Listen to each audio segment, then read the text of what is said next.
안녕하세요. 요즘 유튜브에 이런 영상 정말 많죠? AI 프롬프트 이렇게 쓰면 됩니다. 질문은 구조화하세요. 역할을 나누세요.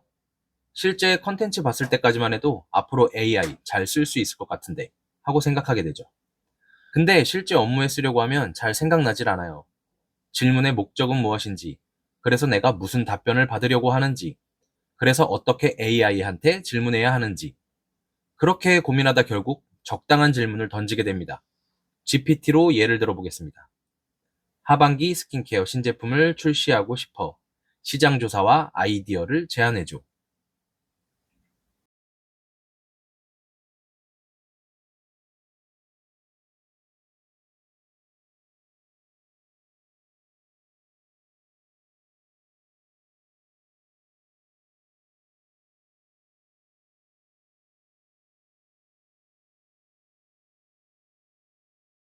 안녕하세요. AI로 일하는 마케터 제로입니다.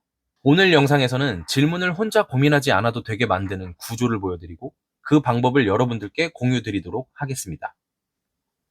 GPT, 제미나이, 퍼플렉시티. 각자 장점은 다르죠. 근데 공통점은 하나입니다. 질문이 좋았을 때 답이 좋아진다는 것. 이건 모델이 바뀌어도 변하지 않습니다. 대충 질문하면 AI는 보통 이렇게 답합니다. 안전하고, 무난하고, 그럴듯하게. 근데 그게 문제예요. 예를 들어 볼게요. 회사에서 상사한테 이런 말을 들었다고 가정해 봅시다. 이거 보고서 하나 만들어줘.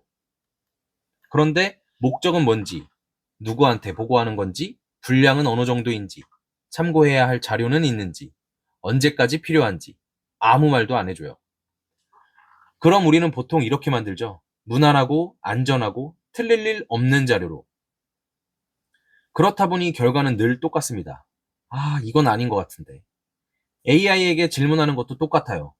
질문이 단순하면 답변은 항상 안전하고 그럴듯하지만 실제로는 쓸 수 없는 결과가 나옵니다.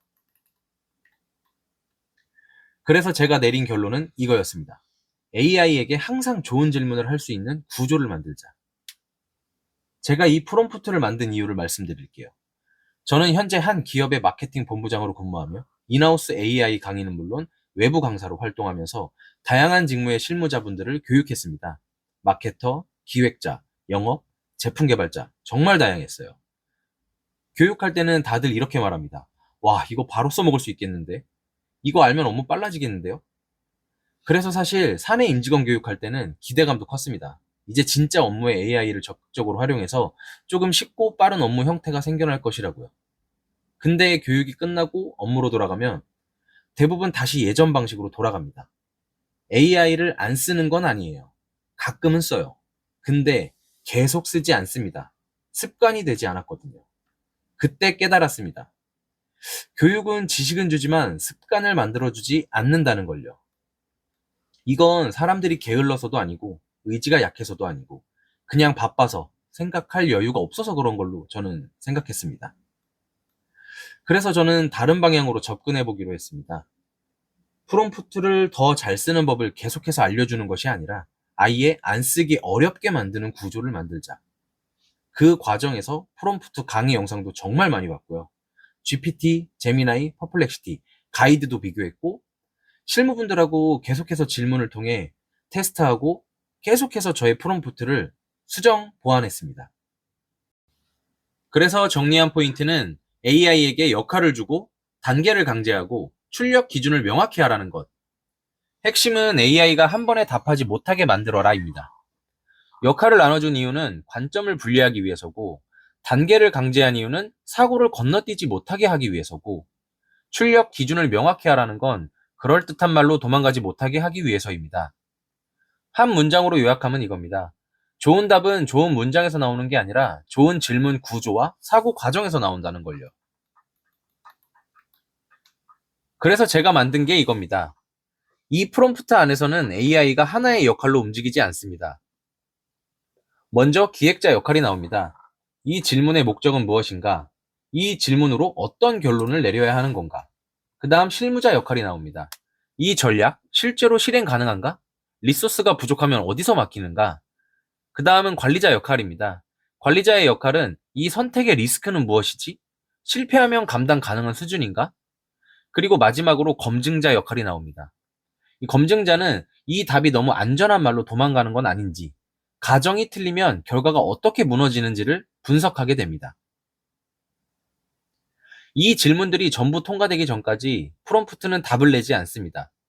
그래서 이 답은 똑똑해 보이기 위한 답이 아니라 조직 안에서 실제로 합의하고 도출해낼 수 있는 답변처럼 출력이 되게 됩니다. 이제 실제로 한번 보여드릴게요. 제가 질문을 하나 던져보겠습니다. 질문을 하기 전에 우선 제작된 프롬프트를 GPT에게 첨부합니다. 그리고 첨부해준 지침을 필수로 참고하고 아래 질문에 답변해줘. 26년도 상반기 타겟 안티에이징 화장품 출시 전략을 짜줘 라고 질문을 하겠습니다. 보시면 AI는 바로 답변을 하지 않고 제가 방금 질문했던 문장을 분석을 합니다. 그리고 더 좋은 답변을 하기 위해서 질문을 고도화하는 작업을 하죠. 목적은 무엇인지, 맥락은 충분한지, 제약은 있는지, 그리고 그 외의 기타, 본인들이 더 좋은 답변을 하기 위한 질문에 대한 고도화 작업을 진행하게 됩니다.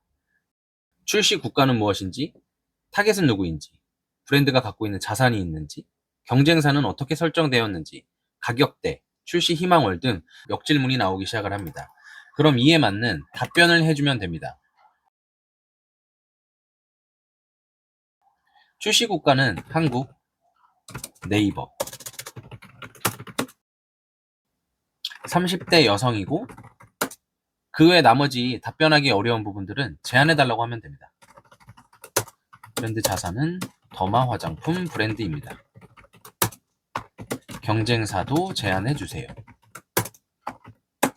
프리미엄 타겟입니다. 제안해주세요. 기능성 신고 예정이며 임상은 제안해주세요. 제안해주세요. 제안해주세요. 이렇게 답변하기 쉬운 부분들은 직접 답변을 보강을 해주시고 답변하기 정말 어려운 부분들은 제안해달라고 하시면 됩니다. 그래서 역질문에 대한 내용을 정리해서 전달하면 이제 답변이 나오게 됩니다. 근데 이 답은 한 번에 나오지 않습니다. 문제를 정의하고 실행성을 검토하고 리스크를 찾고 우선순위를 정한 다음 반증, 검증, 합의, 결정 총 9단계를 거친 뒤에 답변이 나오게 되어 있습니다. 보시면 일반적으로 GPT에게 질문했을 때와는 사뭇 다른 결과를 보시게 됩니다. 경쟁사에 대한 추정, 그리고 그 경쟁사들에 대한 성분, 그 다음에 런칭 전략, 그 다음에 신제품에 대한 아이디어, 그 다음에 실행 가능성, 그 다음에 임상은 어떻게 진행하면 좋은지, 런칭 전략은 어떻게 되는지, KPI는 어떻게 설정하면 좋은지, 리스크는 무엇이 있는지, 최종적인 로드맵은 어떻게 되는지, 그리고 그 뒤에도 추가적으로 더 궁금해야 될 부분들이 있다면 그런 부분들에 대해서 질문을 제안해줘서 점점 답변을 고도화하게 됩니다. 하지만 여러분들은 GPT만 사용하시는 것은 아니잖아요. 이 구조는 GPT 전용으로 설계되어 있는 것은 아닙니다. 제미나이에서도 퍼플렉시티에서도 같은 방식으로 질문, 검증, 역질문, 답변 이 흐름을 만들어낼 수 있는 프롬프트입니다. 정리하면 이 프롬프트는 질문을 대신 써주는 도구는 아닙니다. 답을 대신 생각해주는 도구도 아니고요. 질문을 혼자 설계하지 않게 만드는 구조를 만들어주는 겁니다. 강제적으로 질문을 고도화할 수 있도록 유도하고 그러한 행동을 습관화할 수 있도록 도와주는 조직적인 서포터의 역할을 하고 있다고 보시면 될 것 같습니다. 이 구조가 도움이 되셨다면 구독과 좋아요 부탁드립니다. 그리고 오늘 보신 프롬프트는 댓글에 이메일을 남겨주시면 공유해드리도록 하겠습니다. 꼭 사용해보시면 좋겠고요. 직접 써보셔야 왜 이 구조가 필요한지 체감하실 수 있을 겁니다. 마지막으로 제가 작성한 프롬프트는 범용성을 어느 정도 고려한 프롬프트입니다. 여러분들 상황과 직무에 맞게 수정하실 수 있도록 한국어 버전으로 공유드리니 사용하시면서 부족한 부분은 수정 후 사용하시면 더욱더 도움이 되실 거라 믿습니다. 끝까지 시청해주셔서 감사드리며 앞으로도 도움이 되는 다양한 자료를 제공해드릴 수 있도록 하겠습니다. 감사합니다.